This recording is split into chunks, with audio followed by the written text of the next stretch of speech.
Bismillahirrahmanirrahim. Alhamdulillahi rabbil alamin. Wassalatu wassalamu ala asyrafil anbiya'i wal mursalin. Sayyidina Muhammadin wa ala alihi wa sahbihi ajma'in. Alhamdulillah, kita sudah sampai di hadis yang ketujuh dari Arba'in An-Nawawiyah karangan Imam An-Nawawi. Al-haditsus sabi' ad-dinu an-nasihah. Ad-dinu an-nasihah. An Abi Ruqayyah Tamim ibn Aus ad-Dari anna an-nabiy sallallahu alaihi wasallam qala ad-dinu an-nasihah. Qulna liman? Qala lillah wa li kitabihi wa li rasulih wa li a'immatil muslimin wa 'ammatihim. Rawahu Muslim. Hadis yang ketujuh dari Abi Ruqayyah Tamim bin Aus ad-Dari, bahwa sesungguhnya Nabi sallallahu alaihi wasallam bersabda, agama itu adalah nasihat. Kemudian para sahabat bertanya, untuk siapakah nasihat itu ya Rasulullah? Nabi menjawab, untuk Allah, untuk kitabnya, untuk rasulnya, dan untuk pemimpin-pemimpin kaum muslimin, dan kaum muslimin itu mereka semuanya. Hadis riwayat Muslim. Di sini Rasulullah sallallahu alaihi wasallam menyampaikan agama itu adalah nasihat. Nasihat itu artinya memberikan suatu kebaikan kepada yang dinasehati. Memberikan sesuatu kebaikan kepada yang dinasehati. Apabila kita berbuat sesuatu yang membuat orang itu menjadi baik, maka perbuatan kita ini disebut nasihat. Baik dalam urusan dunia maupun urusan akhirat. Ada orang gila, sakit, disuntik sama dokter, sehat dari sakitnya, maka perbuatan ini juga disebut dengan nasihat namanya. Ada orang kelaparan, lapar, kita kasih makan, kenyang, maka perbuatan ini juga disebut dengan nasihat, karena memberikan kebaikan kepada orang lain. Nah itu. Jadi artinya nasihat itu bukan hanya sekedar artinya kata-kata atau memberikan ucapan, tapi di samping itu nasihat ini memiliki arti yang sangat luas. Mungkin yang kita pahami dari nasihat itu umumnya orang tua memberikan nasihat kepada anaknya, guru memberikan nasihat kepada muridnya.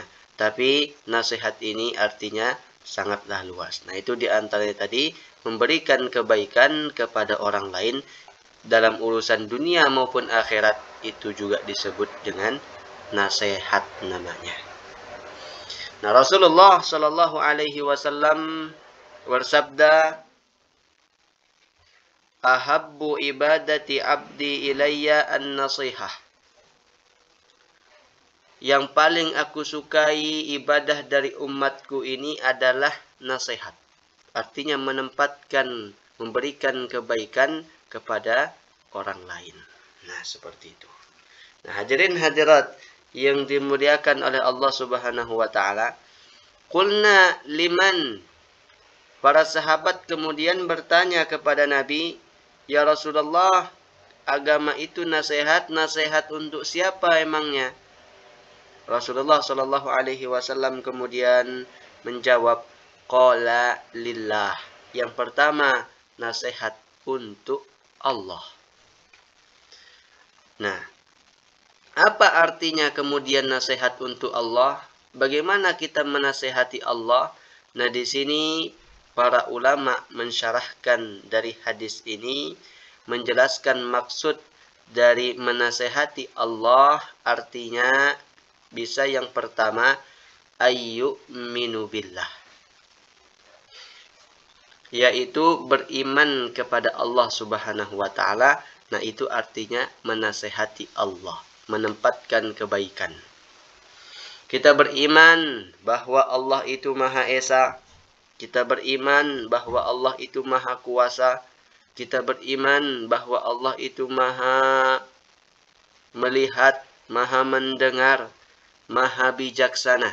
Nah, itu artinya kita memberikan nasihat untuk Allah. Maksudnya seperti itu. Artinya melakukan kewajiban kita sebagai hamba.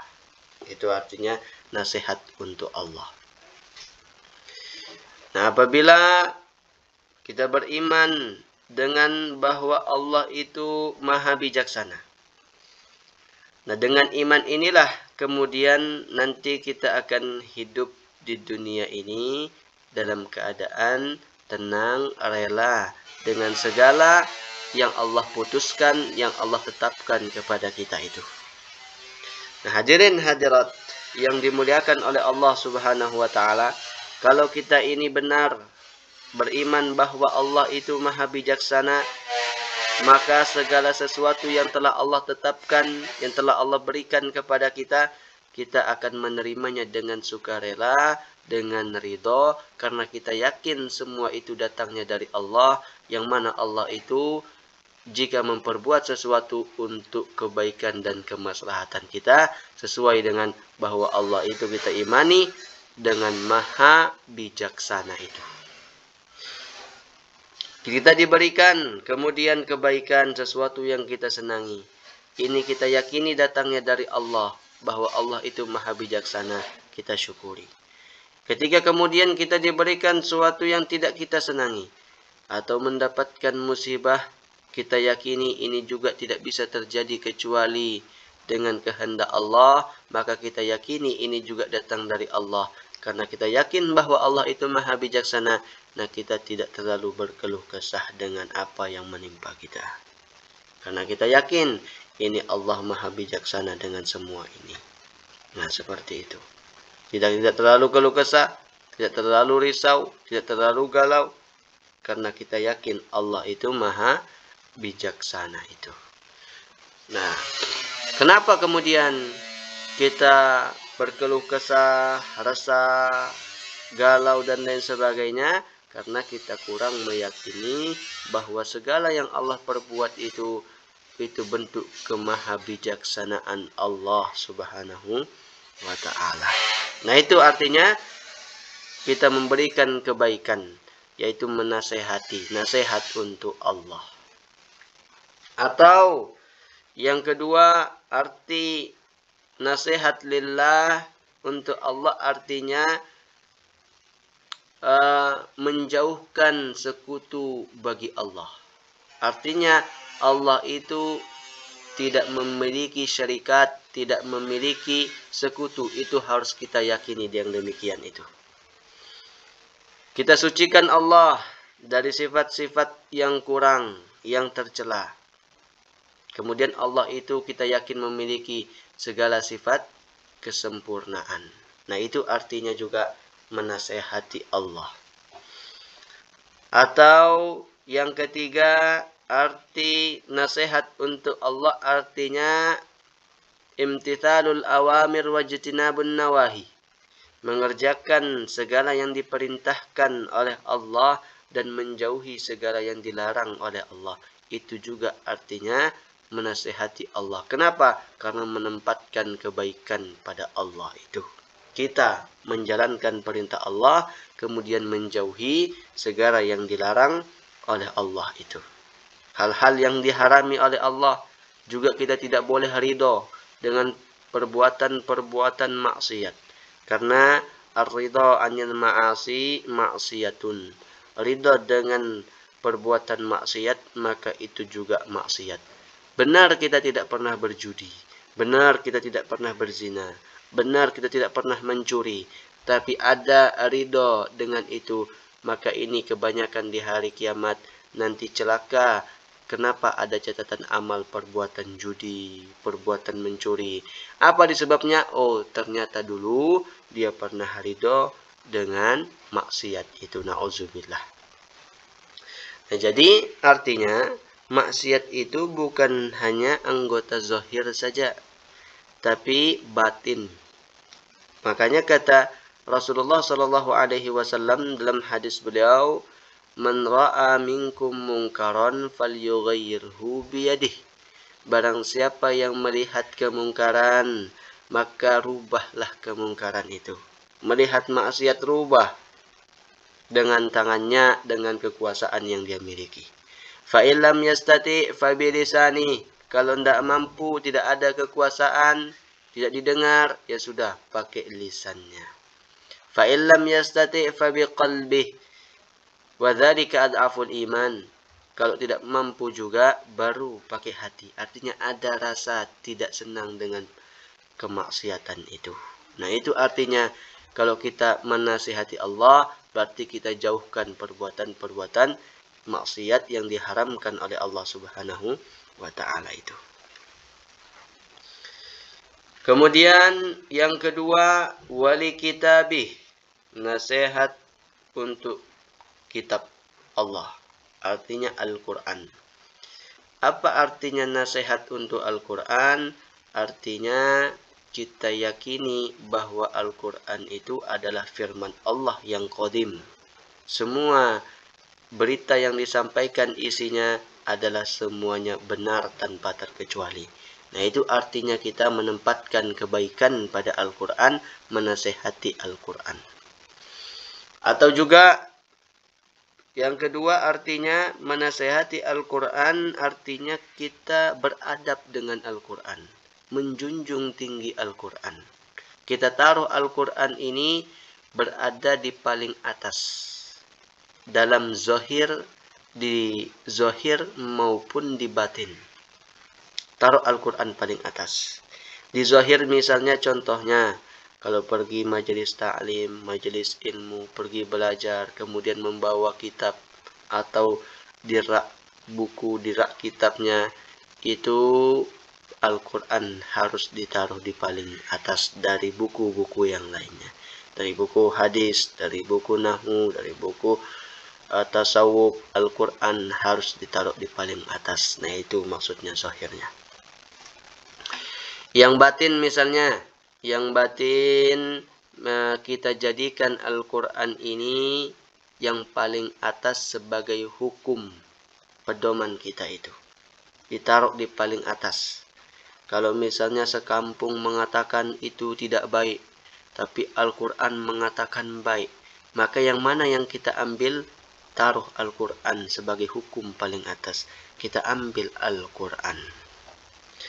Kalau sekampung bilang itu baik, tapi Al-Quran bilang tidak baik, maka kita ambil yang Al-Quran.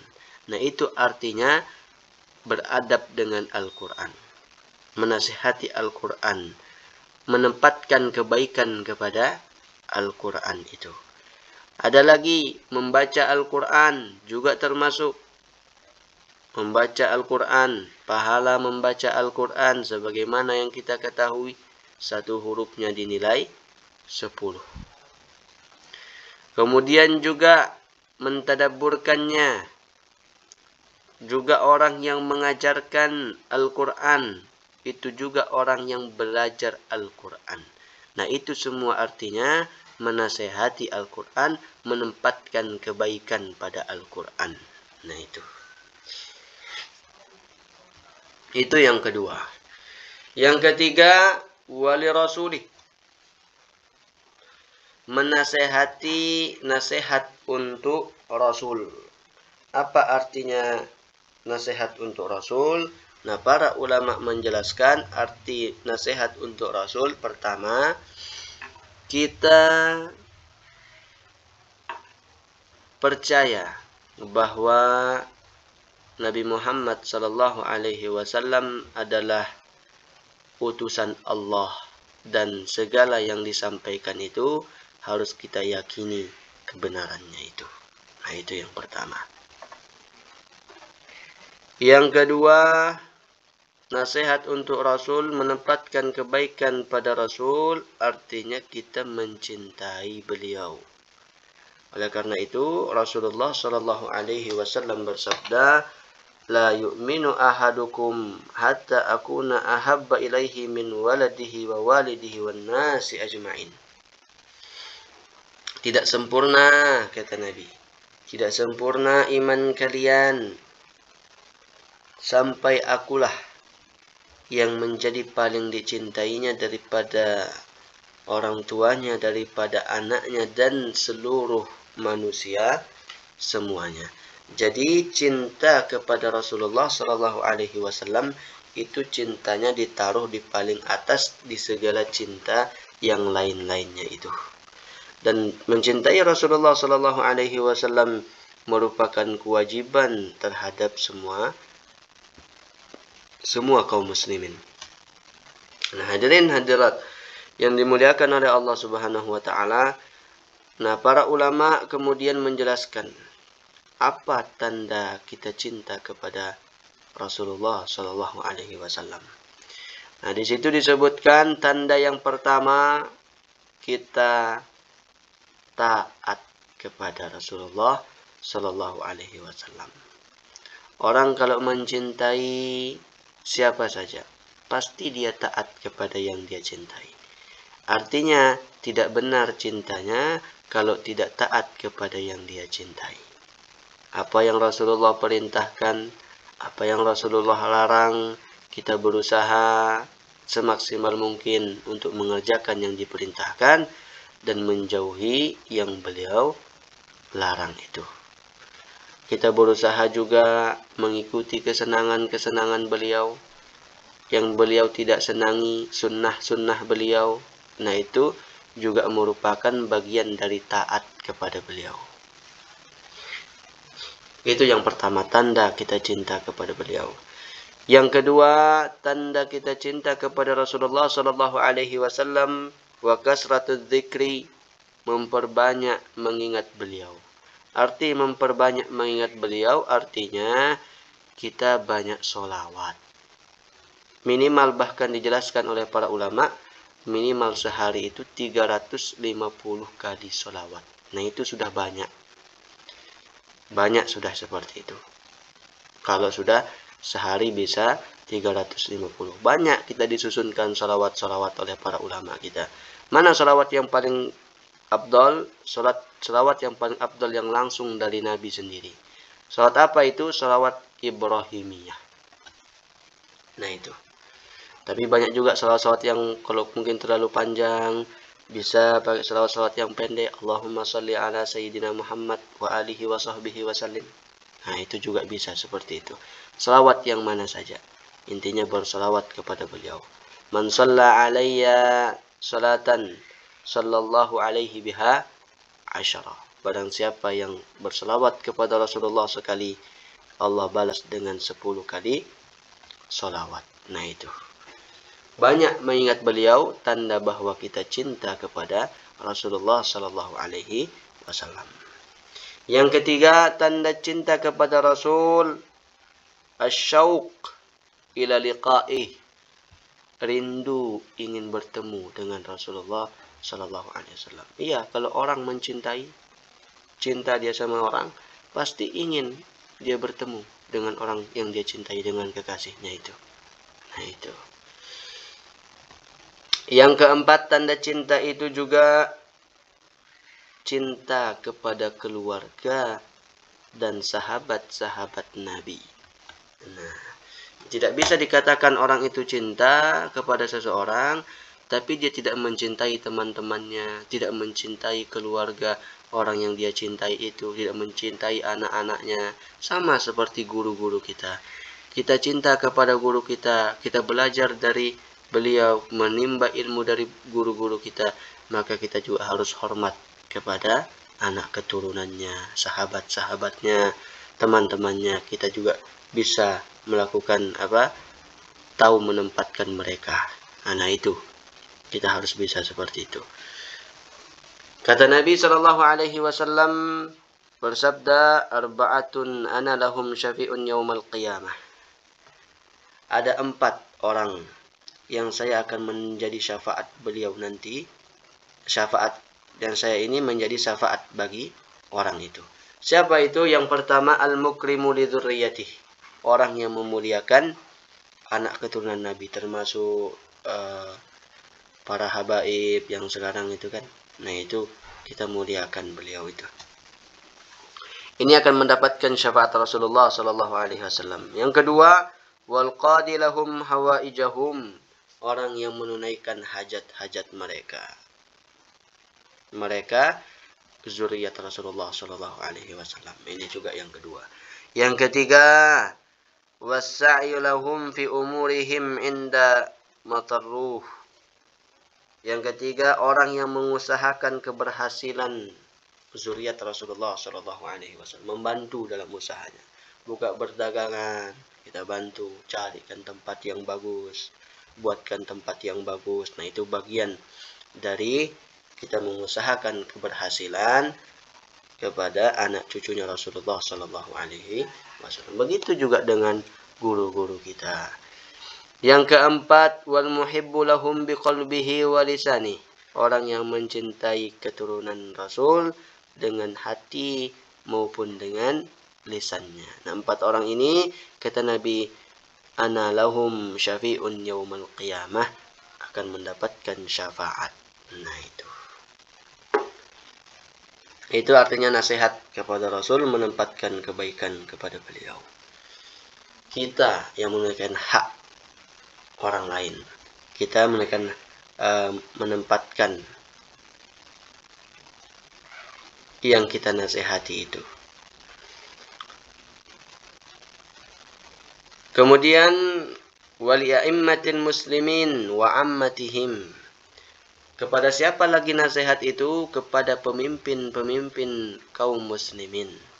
Nah, pemimpin ini ada 2. Kalau pemimpin dunia dikenal dengan umara, pemimpin akhirat dikenal dengan ulama. Nah, dua-duanya harus kita taati. Memberikan nasihat kepada mereka, artinya bagaimana memberikan nasihat kepada mereka? Yang pertama, kita menolong mereka atas kebenaran. Apapun program pemerintah, asalkan itu tidak bertentangan dengan syariat, kita dukung. Masya Allah. Seperti warga Nahdlatul Wathon selalu mendukung program-program pemerintah dan tidak pernah melawan pemerintah, selalu taat. Nah, seperti itulah. Yang kedua, arti menasehati mereka itu artinya mendoakan kebaikan kepada pemimpin-pemimpin kita. Sudah disusunkan bahkan di dalam Hizib Nahdlatul Wathon, karangan Tuan Guru Kiai Haji Muhammad Zainuddin Abdul Majid, bagaimana di sana banyak sekali doa-doa, doa kepada kaum muslimin, begitu juga doa kepada pemimpin-pemimpin kaum muslimin. Allahumma aslih wulata umurin muslimin ajma'in, wafiqhum lima tuhibbuhu wa tardahu min naf'il ibadi wal biladi ya karim.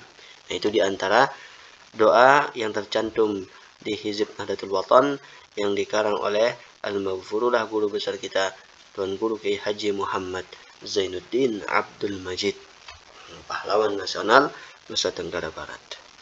Nah, itu artinya menasehati pemimpin. Yang ketiga, artinya menasehati pemimpin berarti menjunjung perintah mereka selama tidak maksiat.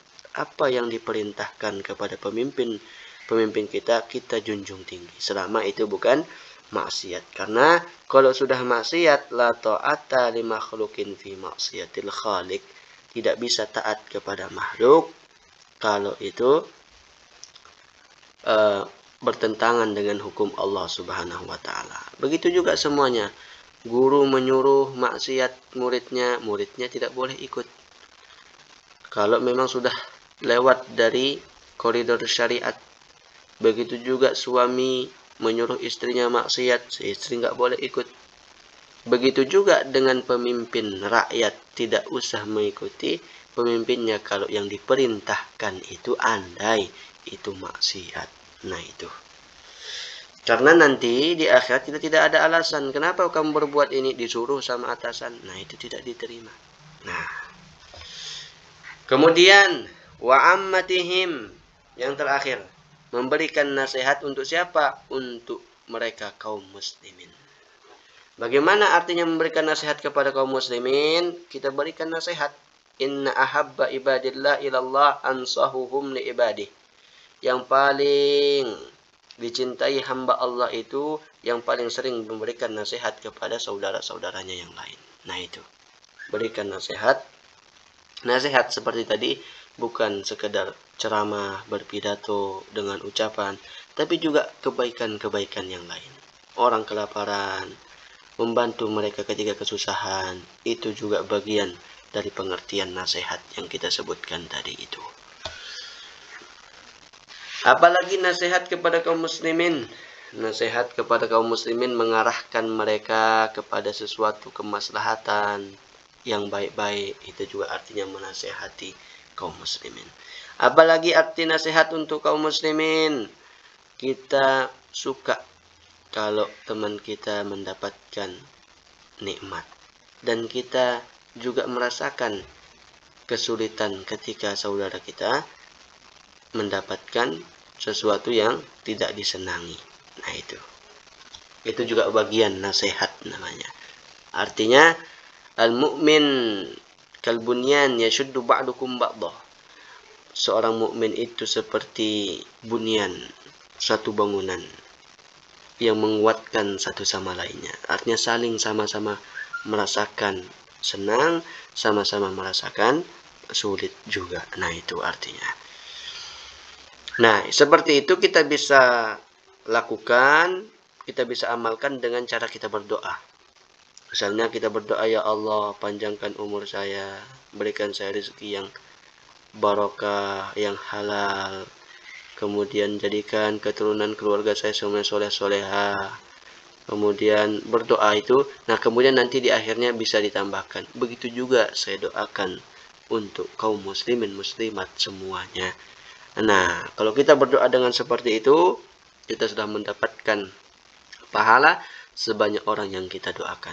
Masalah qabul diterima atau tidak, itu nomor 2. Yang penting pahala kita mendapatkan karena kita mendoakan orang-orang muslimin, muslimat yang lainnya itu. Nah, itu artinya memberikan nasihat.